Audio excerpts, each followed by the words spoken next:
The dense clouds hang in the sky. The ground beneath your feet is natural, yet unfamiliar. The tree line is behind you, and the imposing peaks of Crown Top stand before you, a testament to the proud realities that the Ethalbert people cloak themselves in. While you're used to the wild, and sometimes prefer to wander, you need a place to gather supplies and calm yourself. A small pool of gathered water sits in front of you, and as you look in, can you please describe yourself? As I look in, I look relatively a bit of stubble, longish hair tied in longish black hair tied in a top knot, a bit sort of natted and greasy. He's been on the road for a little while. His usually white robe is quite dirty and tattered with sort of like rips across the gi, sorry, and with no arms on either side, with the arms of the gi being like ripped off, and it's gone from like a very vibrant white to a lot more muted, very close to grey coloration at this point. Cool. And for everyone listening, what is your name? Sidon. Sidon. Just Sidon. And just Sidon. Well, if he gets asked, he will be like, "I'm Sidon, the Wandering Warrior." But okay.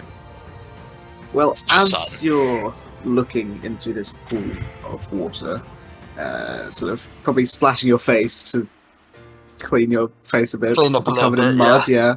Because Yeah. you're probably like 2 or 3 hours away from the city. You're getting pretty close.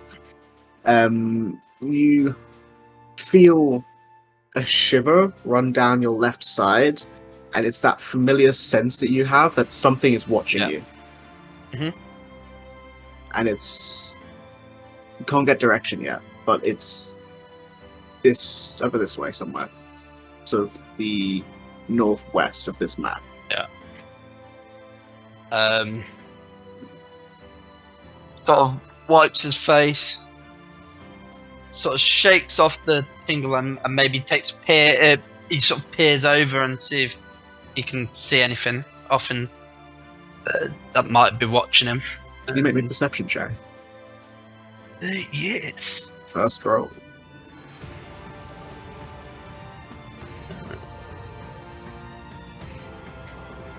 Oh. Ooh. So you sort of peer over, looking at that sort of tree, but it seems you were slightly off, as before you can react, even though you have very quick reflexes, before you can react, you see this blur close to the ground as it sort of gets up to about humanoid height, and you see a humanoid creature with faintly pale skin. It's got these red eyes, sort of the skin is grey, and you see it's got sharp claws and fangs that's darting towards you. So I will say this, because you rolled terribly. Very bad. It was pretty much a nat 1 check, and you rolled a nat 1. That wasn't that one, yeah. Yeah. I'm going to say, but your dex is technically higher, so you would go first. I'm not going to make you roll initiative for 2 creatures, but you're going to be surprised, so it's going to make just like an attack on you with advantage, just one of them. 23. Yeah, that would hit. So you take... Ooh, that was max damage. Yeah, 7 points of piercing damage as it grabs the side of your face and your shoulder and bites down into your neck, and you feel this like sharp, searing pain in your body sort of dart through you. But what are you doing? Because now it is your turn. Yeah. You little bastard! And I'll just sort of punch it into the side of the face and try and knock it off me, essentially. Make an attack roll.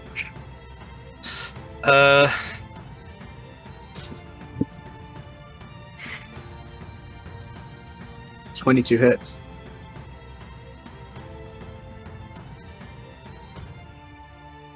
for 8 points of bludgeoning. And as your hand connects with this creature, you feel that familiar sense of your fist on skin.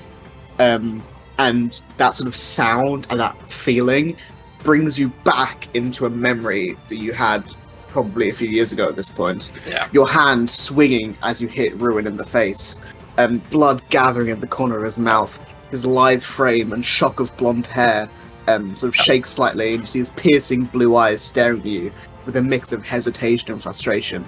And as he takes his punch, you see him stagger back and like wipe the blood from his mouth, and he says, "This won't end well for you, Sidon." Oh, shut up! You see him raise his hands and he takes a breath before him, being very dexterous, sort of runs forward and takes a side step just before it gets to you, darting to one side and elbowing you in the small of your back before you get a chance to react. And then you feel a swift kick to the back of your knee, causing you to tumble on the ground. What are you doing? Yep. I sort of try and gather myself, and this is towards Ruin, isn't it? Yeah. Yeah, as You're he sort of, I'm in a memory. As he sort of falls to the knee with his, because of his like anger and jealousy, he doesn't know where he is. He just sort of swings wide with his like backhand, his like dominant hand, and swings like very wide. And I would say he's trying to hit him, but you sort of probably swing wide and watch his Ruin just easy, like just takes us half a step back, dodges out the way. Yeah. Do anything else? Fuck you! And I try and sort of get up and try and do what is called a teep, which is on the lead leg, lift it up and just, it's kind of like a Spartan kick essentially. Mm-hmm. So I try and do that. So as you go for the kick, you watch as he just like sidesteps one and catches your leg. Yeah. Yeah, and then as he does, you sort of feel yourself stumble slightly as he cracks an elbow to the side of your face, sort of making you daze for a second, and then sort of in that daze you watch him sort of go down next to the ground, and he interlaces his fingers in some grass, and then you watch as he pulls up, sort of just as you get your bearings again, and he fakes a strike to your temple, but then spins around, and you feel a vine wrap around your leg, making you stagger and fall back. And then he palms your chest, and you sort of feel yourself stumble backwards, and he holds the scruff of your shirt to keep you up, and he says, "Brute force isn't the only way." He just mutters that into your, just like next to you, before he just lets you go and walks off. And you sort of feel the vine unravel as your vision fades, and you go back to the creature in front of you. It is your turn. What are you doing? I sort of just wipe my nose a little bit and take the proper fighting stance at this point. Is the creature, is it still like latched on with the bite? It's sort of like bit back, but your shove made it sort of stumble, and it's right next to you. Yeah. So he'll take his proper fighting stance and sort of go in for essentially a 1-2. So he will go with the jab for the initial unarmed strike, and then do I call flurry of blows afterwards. After, okay, yeah. So it's just a bonus action, so you can do it once you. Yeah. So he goes for the initial strike with the jab. And nat 20s. Yeah. That's a very good jab. So Nice. 8, 9, 10 damage. This thing, as you are hitting it, you feel like it's taking less from like the weird like smoothness or like weird, like it's very coarse skin. So you feel like you're doing less, but you're still doing some pretty hard hits. Yeah. And then I'll spend a key point and do flurry of blows. So he sort of like generates a little bit of key energy and just bang bang with the other hit. So he comes in with the offhand. Mm-hmm. Oh my god! Wow. Okay, this thing. For 7, 8, 9, and then he'll sort of like, as he lands, he brings his like, as he hits that attack, he sort of brings his arm down to like his sort of let his right arm down to his left side, and brings his elbow up for the final flurry blow strike. Because it is 2 strikes, isn't it? Yeah. Find that 20 again. Oh, and it misses. An 8 misses. So you punch with 2 massive hits. This thing is staggered and looking hurt. But you go in for the elbow, and very similar to what Ruin does, just catches it and pushes you out the way. As you see it sort of pushes you out the way and gets down to the ground, sort of turning around you, because now it's its turn. Sort of turns around you next to the water, and you see almost in a mirror of how Ruin used to fight, using the environment. It puts a hand, like its clawed hand, down into the water and splashes and pulls it up to splash the water in your face. And you sort of stagger, wipe the water that's in your face. And as you sort of open your eyes from it, you feel again your mind go, and you are crouched over a lake, perfectly reflective, stars behind you in the lake, as a cool breeze whips around your body as you gaze into this pool. It's another memory, you know it well. One that helped kickstart some of your more the flaws in your I can't think of the word. The flaws in your technique. You instinctively lean your face closer as your eyes blur for another moment before they focus. Reflected in the lake, you see the visage of a woman with long, flowing silver hair that hangs like she's underwater. Her legs are crossed and she is sitting atop a large mountain, the sun silhouetting her in golden light. You see her eyes open a searing yellow that looks directly at you, seeing into your soul and looking over you. Her mouth doesn't move, but a voice enters your mind. To harness the power of Ki, one must find balance within themselves. The strength of the body and the depth of the spirit are intertwined. 2 sides of the same coin. Seek harmony in your actions, and the path will become clear. You watch as the sun behind her flares, overtaking the vision and making your face and the surroundings glow. You instinctively blink and cover your face, a ringing in your ears. But when you open them, you're back in the fight with the creature. And as you sort of look, you see it lunge forward for another bite. It's not advantage. 6 to hit. How do you block this attack? He sort of steps to the side and sort of brings his he sort of steps to the left side and sort of brings his left arm out and puts it to the creature's face and sort of pushes it to the side slightly, just to cause it to miss. You see it sort of stagger and stumble, sort of on its back leg with its back towards you. But it is your turn. What are you doing?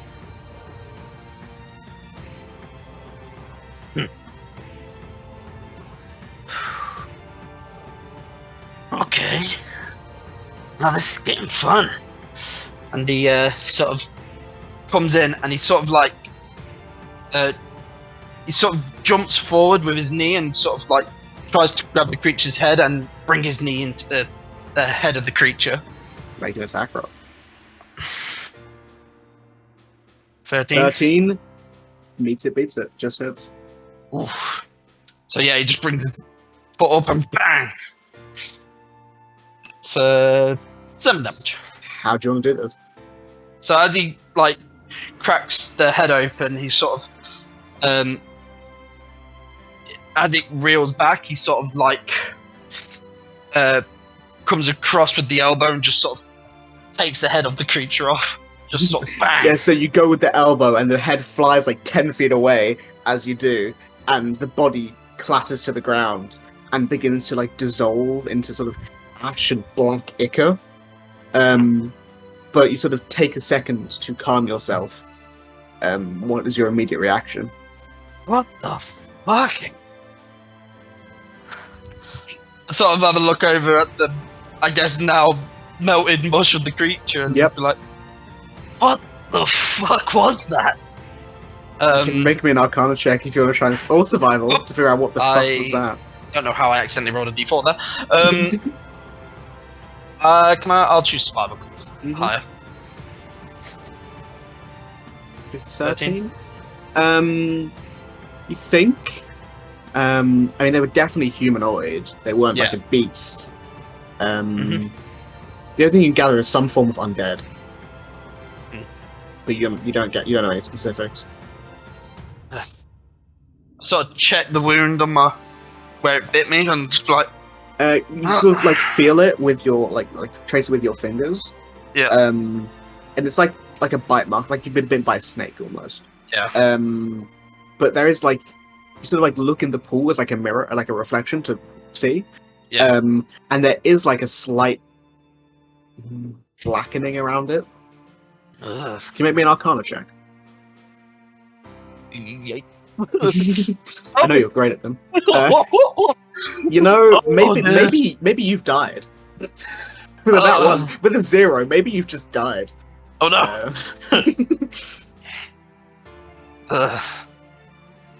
Oh well. Another scar for the collection, I guess.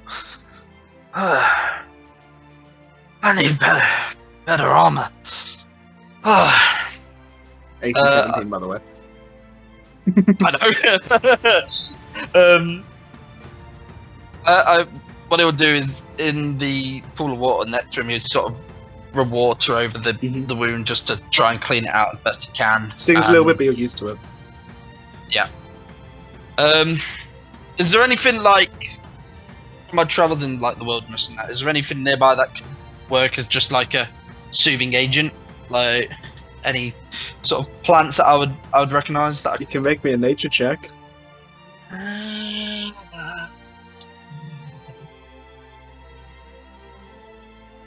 My God! Oh my God! You've had over a nat 20. You've had 3 nat 20s. Sorry, 3 nat 1s and 2 nat 20s. Wow. 2 nat 20s. That's nuts. You maybe don't know how to breathe anymore. I guess he'll just I guess he'll just after using the water to just clean it off. He'll look around and see if there's any more of those creatures nearby, and you don't if see anything. not, no roll necessary. Yeah. Then he'll just continue his way up to like Crown Top. Okay. So you're about you're about 2 hours from the outer gate of the city. And you sort of take that time to walk and just think about what just happened, think about whatever thoughts may be in your head at this moment. But you walk and it goes relatively quickly. It's in the distance now, so you sort of just keep it as a marker, and you get about only like a handful of minutes away. But you from where you're coming from like the northern side, you're approaching it from the back side of the city. So there is you see a mostly sheer cliff, flanking a stone gateway, in the middle of this mountain. So you see like a winding path going up. Yeah, this is what you see, sort of a gateway in the middle with 2 like sheer mountain cliffs on the other side. There are like some handholds and stuff, but it's relatively flat. Am I coming from this? You're just like the bottom area of the map. Yeah.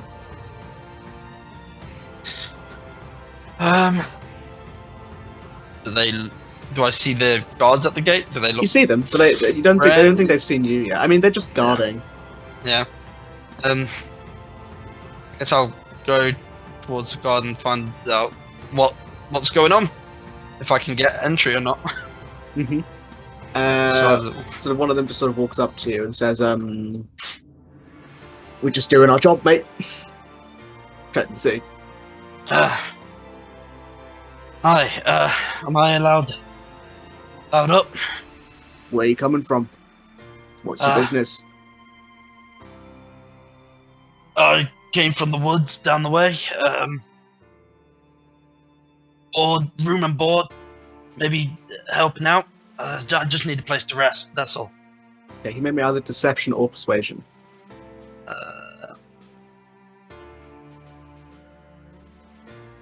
Same, either way.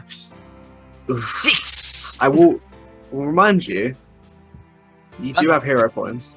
Obviously, you might not want to use them, but you do have them. Yeah. The guard says, "Sorry, we can't just let anyone in. 10's time, do you know what I mean?" Yeah. No worries. Did you know there's, like, creatures in the forest that are dead? I mean, creatures die all the time. No, I mean, like, moving dead. Sort of looks to the other guards. I want to say, can you give me another persuasion check? I love it. Good to know. We'll send some people out. I got bit by one. He sort of shows the wound. That was like a nasty bite. Yeah. Right. Well. Is there any way I can gain entry, or am I just to go back into the woods? Might be your best bet for now. We're not letting just anyone come in. Okay. As he moves back, he sort of takes this sort of side route. These sheer cliffs, are they like fully sheer, or is there any sort of... You could feasibly climb them. You're a monk, you can feasibly try and climb them. So he'll try and sort of sneak round so they don't see him and climb up on one of the far cliff faces to just sort of get over the checkpoint. Sort of see the guards sort of talking to each other after like hearing what you said. Can you make me either an acrobatics or athletics check? 10. Rolling so poor. You begin to start climbing up. Get about halfway, and you feel your handhold is going to break if you don't do anything. I sort of focus. Can I use my key point to activate Step of the Wind and sort of bounce my way up? 100%. So yeah, so I just sort of focus my key into my legs essentially, and sort of and sort of Step of the Wind. Can you make me an acrobatics check with advantage? Thank you. Ooh. Okay, that's 20. Thank God. That's another nat one. That's 4 nat. Yeah, it was 4 nat ones. But you feel your hand almost slipping. You feel like the rock begin to crack, but you sort of flip and propel yourself up, sort of stepping on another outcropping before you hit like a plateau and climb up, and you are now pretty much in the city. Right, what do I do here? I just look for like maybe a nearby inn and well, you see that there's sort of a pathway. You're sort of you're at the very bottom of the city. Okay. Where it's well, I mean it's like lower class area, like for, but you do sort of see like it gets sort of as you go up the city, it seems to get nicer. So I assume you just walk up. When you say like a poorer side of it, is it like say really run down, or is it just like this is where the working class would be? Yeah, like smaller houses, less. Yeah, so it's not like what's it called in Rio? It's not like it's not like the favelas. Yeah, it's not like that. Okay. No, it's just like lower class. But you know, like the path's not as nice. You know, the lanterns are probably slightly broken, stuff like that. But it's not like squalor by any means. It's just not as nice. But like when you were walking in the city, you did see like smaller like tents and huts that were probably more, you assume, more like that. But I assume you begin sort of going up the main pathway. Yeah. So. So you walk up the relatively steep pathway that goes up Crown Top. So the winding cobble leads you to the upper, sort of like the middle upper portion of the city. You see sort of in the distance high-rise towers partially obscured by a low cloud cover. And you hear a town crier sort of walking through the streets. And one of them says, incursion throughout... Sorry, I completely messed up the voice I was going to do. I said it and I was like, that's wrong. Incursion at Thorold village. Espiral soldiers repelled by the Dragon Knights. And as those words sort of ring through your mind, you feel like a small flash of a battle that you saw from far away near the border of Itheraldar and the Espiral dynasty. Sort of flames licking up the arms of people who fight for your people's freedom. Sort of the ice chilling them to the bone without mercy as these clad soldiers with the emblems of a dragon cut them down. That horrible scene, those horrible screams of the burning, charred bodies. But you sort of take that and your mind refocuses, and you didn't see it, but in front of you there stands like this young halfling woman, probably, like late teens, early 20s. She's got like blonde hair, some of these green eyes, and she's holding like a stack of parchment. And she says, "Hi, sir. You look a little bit down. There's a play happening at the Royal Masquerade Theatre tomorrow. 4 copper entry. It's going to be an evening you don't want to miss." She's like looking, like trying to sell you something. So how much are the tickets? 4 copper. 4 copper on entry. Well, I mean, sure. I guess she hands like a bit of parchment. It's got like I don't know what it's saying yet, but it's got like a poster with like, the Royal Masquerade, stuff like that. Not really for this sorts of stuff, but I could do with a relaxation. So he folds it up and sort of stashes it in the whatever pocket he has somewhere. The woman sort of nods and smiles and then begins to like walk off to another person, telling them pretty much the same thing. Is there anything that you're doing now?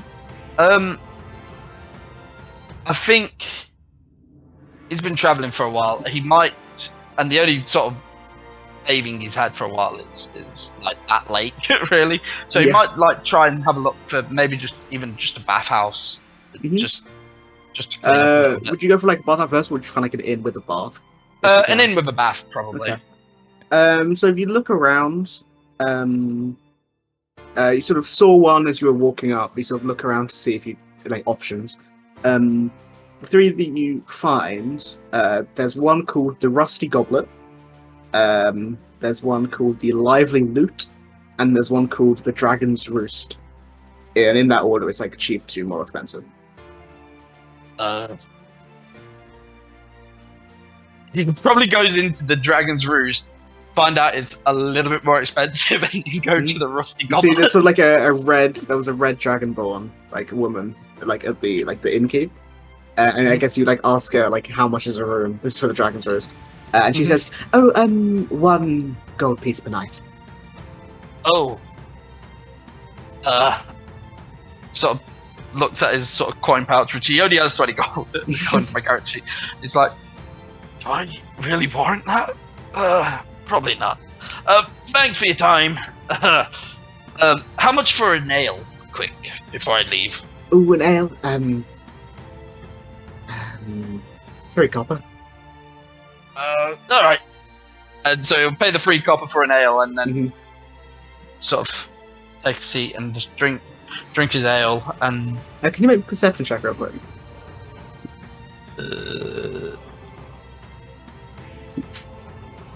Oh my dilly dilly! Wow. It's not that high of a DC, but sort of nothing too important. But as you're drinking your drink, sort of like take a long sip of it, and like I say a long sip, doesn't make sense. A long like gulp of it, and sort of put it down. And as you do, you see this sort of purple-skinned woman go up the stairs, but you don't really know anything.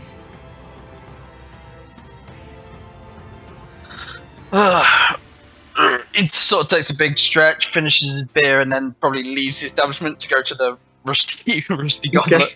So you leave the very nice establishment, the Dragon's Roost, and go like back down the city to this not run down, but sort of very simple building with sort of like a sign. This like the Dragon's Roost had like a sign coming out with like an image and like some elaborate like filigree like the words, but this is just like scrawled into the side on like a wooden like panel. It just says the rusty goblet with like a really bad drawing of a goblet next to it. That kind of place. But you walk in. I imagine it's got like swing doors. Yeah, it's like a saloon. But you sort of walk in, and it's this very sort of musty, damp interior with sort of low light, a lot of like shadows where some people are probably sitting and staring. But there's this dwarven man at the like the bar who's like clearly like the bar and innkeep. He's like the barman and the innkeep. And he sort of just sort of looks up and clearly notices you as you enter.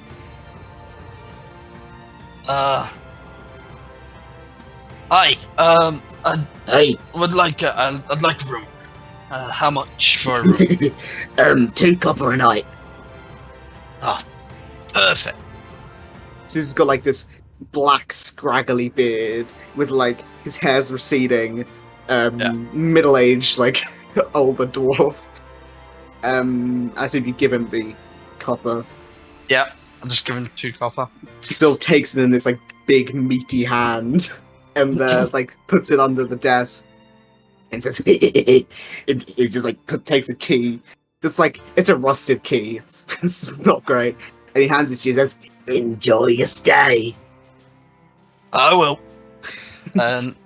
Just out of curiosity, you have bath chambers here, right? No. Oh well. So he'll just go to his room anyway, and just sort of drop his pack and everything in his room. You can see as you like unlock the door, you can see that this room's been broken into once or twice. You can see like the chip marks on the door of like the crowbar. Oh dear, this is gonna be amazing. Let's see him try it with me.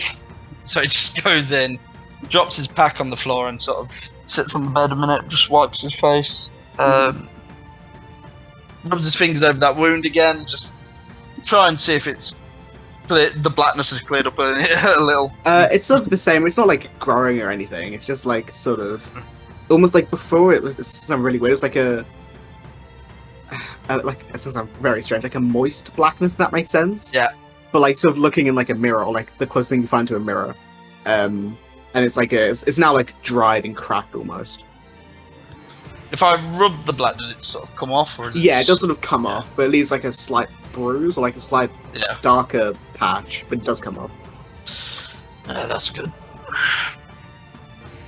So he just takes a bit of a stretch, maybe lies on the bed for a little bit. It's like it's probably like 3 p.m. Yeah. I won't say he's going to bed just yet. He's just lying down and just sort of relaxing, thinking. Anything specifically he's thinking about? Probably more like what happened with Ruin and all that. Just sort of because he had that moment in the forest and it brought him back. So he's probably just thinking about that for a bit.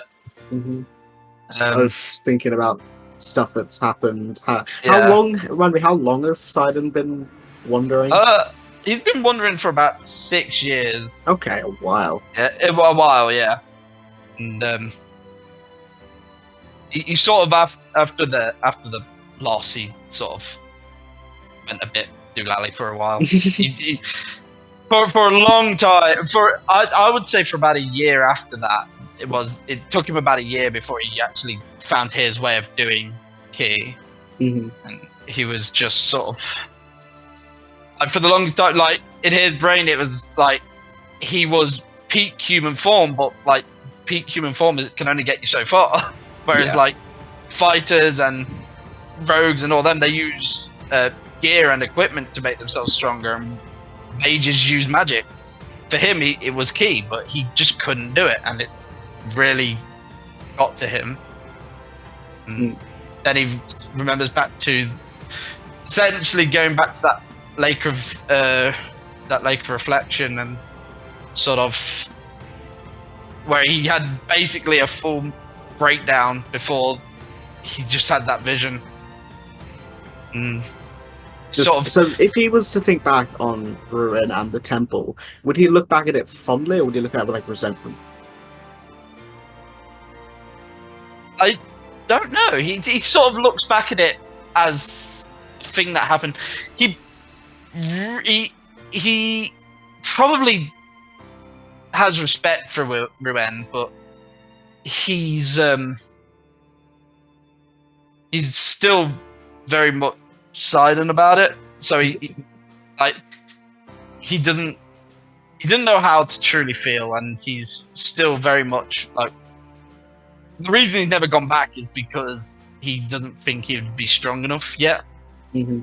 And he still thinks maybe one day, if he were to go back, and he could potentially get that victory again. Not in a fight to death or anything, just like actually just win against him. The loss really affected him, and it really opened his eyes to people who are weaker than him, and that they shouldn't be underestimated. Yeah. Maybe sometimes you've got to just watch and just see how people are, but even then, it's still very hard for him to sort of keep it all together. And as he's sort of lying there, he starts feeling a bit antsy and sort of sits up in the bed and sort of just like, oh, that's enough moping. I need a drink. And so he'll probably just go downstairs and just sort of go to the barkeep again and just sort of like, give me a drink. Anything you got on tap. What do you want? We got ale, we got the strong dwarven stuff. I can try the strong dwarven stuff. How much for the strong dwarven stuff? 2 copper. 2 copper? Perfect. So he'll chuck him another couple of copper. The dwarf sort of laughs to himself as he goes, like, hobbles to like a bunch of like glasses, or like not glasses, like jugs full of stuff. He sort of comes back and like pulls a decently sized. It's not like a full mug, but it's like 3/4. And sort of look in, and it's this like brackish brown coloured liquid. Give it a smell. It smells. It is strong. You like burn some of your nose hairs. Well, when in Crown Top, he smacks the mug on the bar and just downs the whole thing. Can you make me a con save? Yes. Okay, 18, pretty good. So you start like chugging this liquid, and it's like pure bourbon. But like even for bourbon, it's strong. And you feel like this like dry cough.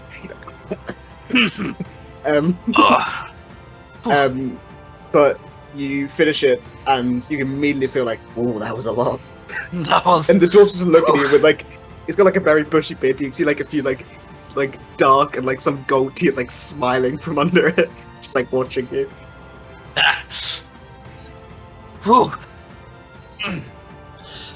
And now I'll just take a regular ale. Too much for you. And he sort of like goes and taps an ale, like 1 copper. Yeah, he's already sort of preemptively put down a copper for the drink. Hands it to you. So I get up from the bar and have a look around the bar. They're like, what are the patrons like? Are they all just like really relatively poor individuals? They all look like some degrees of shady. You don't. I mean, no one really stands out. They're all just keeping to themselves. But like, so you see like somebody like quiet, like not intentionally staring at you, but just like looking in your direction. But you don't get anything like overly, weird or anything. As he looks around, this is gonna sound weird. Is there any like pretty women, or are they all just, like rough, shady? I mean, what's blokes? Sidon's type? Because I mean, there are like women in here. Yeah. But, like, It would be like muscular women or just really women. I mean, it's like a. He just finds it as a good way to blow off steam if it works. Woman or something. You see, so like sitting, just like having a So, drink. what Sidon will do is he'll go over and just try and flirt with her. Just like, hey, how you doing? I'm fine. How are you? Not too bad. Let me get you next round. Sure, hon. Nope. So for a while he'll probably just like try and chat this dwarf woman up. Probably actually bring up the idea of maybe going to the show. Okay. Yeah. I'm not gonna roleplay all of this, but can you make me just a general persuasion check? Actually, I'll give you advantage because she's drunk. Alright. Cool. 17. Oh, okay, 17. See if you get any higher. Except it's pretty good. Okay, no. 17. Okay, you learn that her name is Dahlia. Like the flower. And if you want, I guess you could do something. Yeah, it probably would. You don't have to roleplay that. Just Yep. put it like that. Like Sidon's like that. He just wants to just. It's a good way for him. It's like a good way to just blow off steam after like fight. So Sidon has a interesting night, and I guess getting himself quote unquote prepared for the show tomorrow, and I think that's a good place to cut it. Yeah.